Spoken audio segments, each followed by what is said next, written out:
Hi everyone, welcome to this Ryan Reacts video and our countdown to Rotterdam.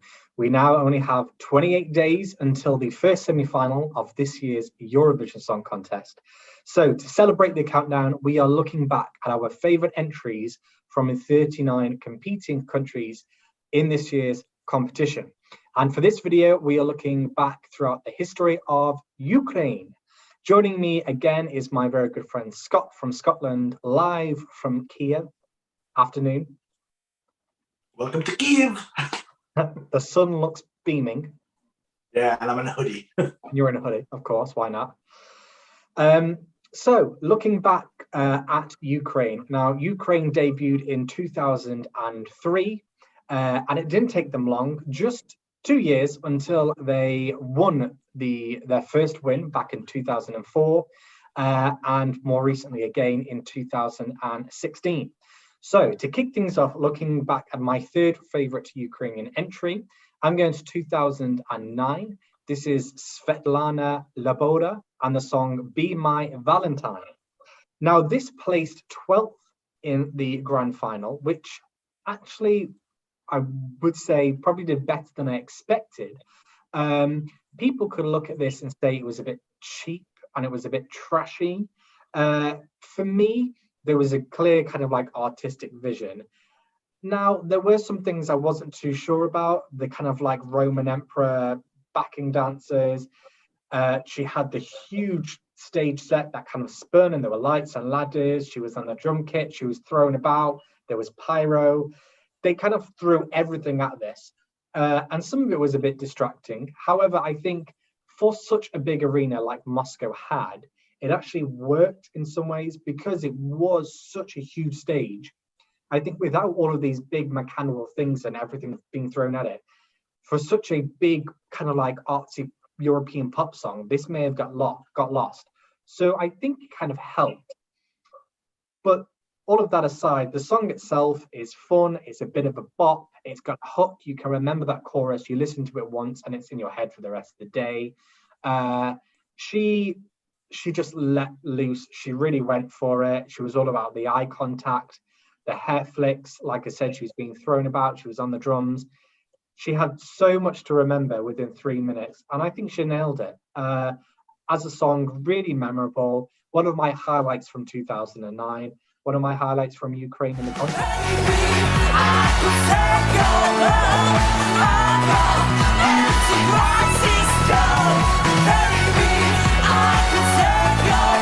So, handing over to Scott, your third favourite entry from Ukraine, please. Yeah, so you spoke there about staging, and I think in an earlier video we spoke about Azerbaijan and how they were very, very good at staging a Eurovision song. And you know something, I actually think perhaps Ukraine are the kings of Eurovision staging. They can take a song, they can revamp it, and they can stage it really, really well. Sometimes they can overstage, as I think we've said previously in a previous video. And for my third place, we're going to go to 2013. The song was called Gravity and it's performed by Zlata Ognovich. And for this song, the staging was very simple, but the one gimmick that she was carried on stage by, that's right, a giant, a real life giant, which was bizarre, but I think maybe that's what Ukraine goes for, is the bizarre.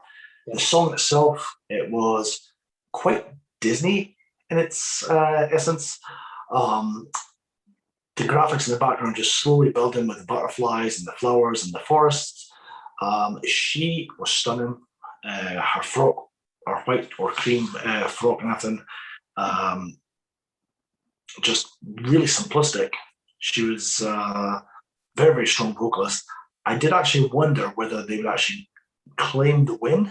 I was surprised that Azerbaijan came ahead of this that year. But yeah, I think it's one of Ukraine's best ones.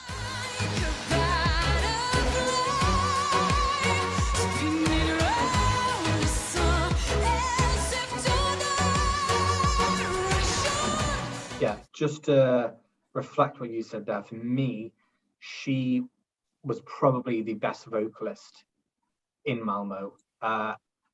Yeah, I mean, the song itself just kind of like climbs the scale. And by the time some of the the note she was hitting, and flawlessly as well. And she made it look effortless. She looked like she was floating. She was on her little podium stump thing, and she had the butterfly ring, which I also don't know whether it was staged or whether it was just a coincidence that the theme that year was the butterfly. But she just made it look so light and airy, and like you said, almost Disney. But her voice was booming, beautiful. So good choice. I support. So moving on to number 2. For this song, I'm going to 2008. This was Annie Lorach with the song Shady Lady. For me, this, I think thinking about it, was my winner of 2008. This was just current, it was fresh, it was pop. She performed it well. She looked very glamorous. The short kind of frilly dress, the backing dancers. Again, the staging quite simple here, but overall it just looks so neat, so clean, so tidy. The song itself, it's got that hook, that chorus that you can easily pick up and it'll be in your head for hours. It placed second. For me, it should have been the winner of that year, but still second is a huge achievement. And my second favorite from Ukraine. Lady, I'm gonna strike like thunder. I am ready. I wanna make you want and rolling steady. I'm gonna make you shiver. And my second from Ukraine is Shady Lady by Annie Lorach from 2008. And there's not really much I can add to what you've already said, Ryan. Again, for me, there was something about the intro of the song. It was quite mysterious. It was quite low key until it really kicks in. And the chorus was just one of those traditional modern day Eurovision bops, as it were. But she had everything. She had the dress, she had the look, she was stunning, she had a strong vocal, she had the dance routine, she had the staging, she had the lights. Again, it was the package. When it became clear that it was going to be a head-to-head race between Russia and Ukraine, and both entries had delivered big staging that year. Remember, Russia did win with the ice rink and the guy playing the Stradivarius violin. But to me, Shady Lady should have been the winner of 2008. Rolling steady, I wanna make you shiver, my heart is burning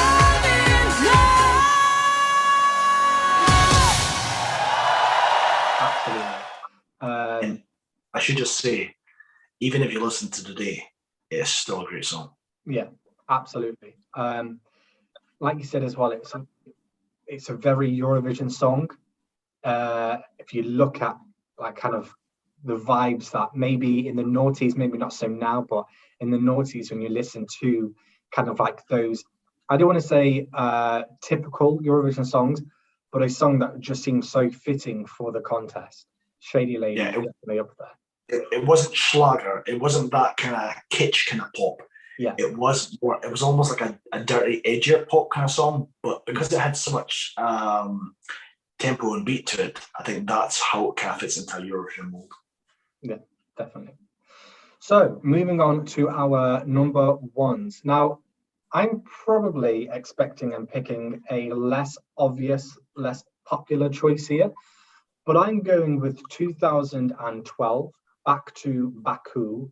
And the artist was Gaetana. And the song was Be Our Guest.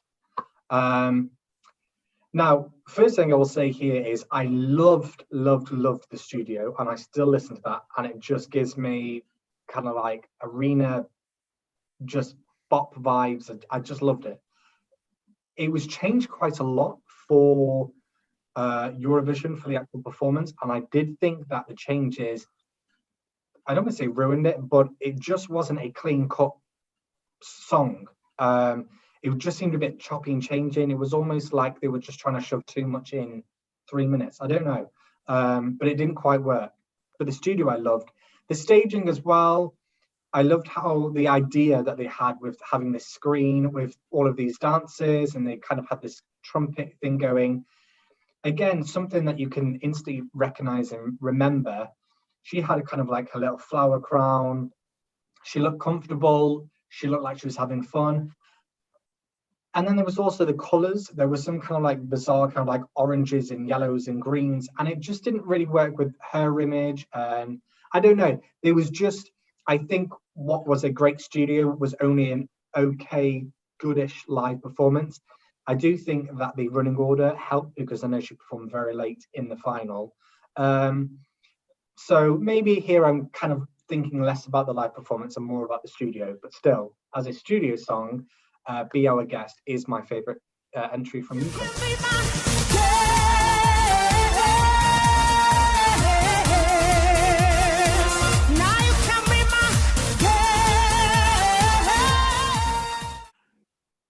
Back to you. Just to add to that, yeah, I probably kind of agree with you when you say the studio version was a good song. She was actually a really good singer, and what she was wearing was fine. To me, it was the silliness of the trumpet players that clearly weren't playing the trumpets with these multicolored kilts or skirts, as it were. Yeah. And this paint thrown background, it just didn't look good. I actually, just went a good song, but actually probably one of Ukraine's, in my opinion, one of Ukraine's weaker stagings of a song. Yeah. To me, I just didn't enjoy it at all. The live performance, shall I say. Yeah. But nonetheless, still a good song. And I think that song was also, it was used for two purposes. It was used for Eurovision, as well as for that year Poland and Ukraine were co-hosting the European Football Championship. So it was Ukraine's official Euro song as well. It was, yeah. So for myself, I am going to go for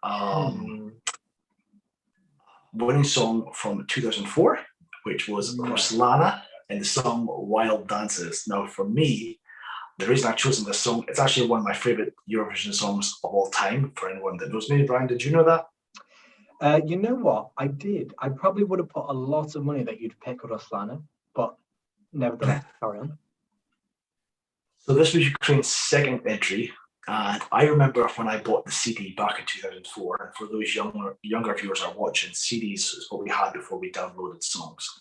And the order of the double disc CD, Ukraine was last. It was the last song you got to hear. So I remember just hearing that intro of these alpine horns, and then the drums and the beat coming in, and then the chants coming in. It just sounded so gigantic, epic, almost like theatrical. And really, in a year when there was a lot of big theatrics amongst songs, and she was a huge star at the time. This was Ukraine putting in one of their biggest megastars very early on in their Eurovision history, as it were.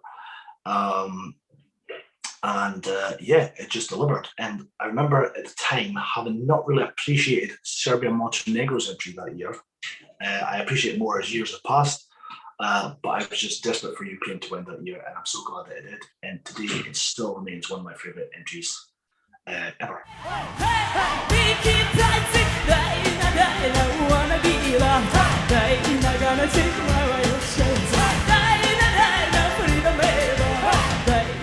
Well, there you go. I wouldn't say much on that entry, but having watched the contest, I understand why it did win, and it was the standout. But there you go. They are our thoughts, feelings, favourites from Ukraine throughout the history of the Eurovision Song Contest. Let us know your favourite Ukrainian entry. As always, like, dislike, comment, share, subscribe, do what you got to do. A big thanks to Scott for joining, and a big thanks to you guys all for watching. Take care. Bye.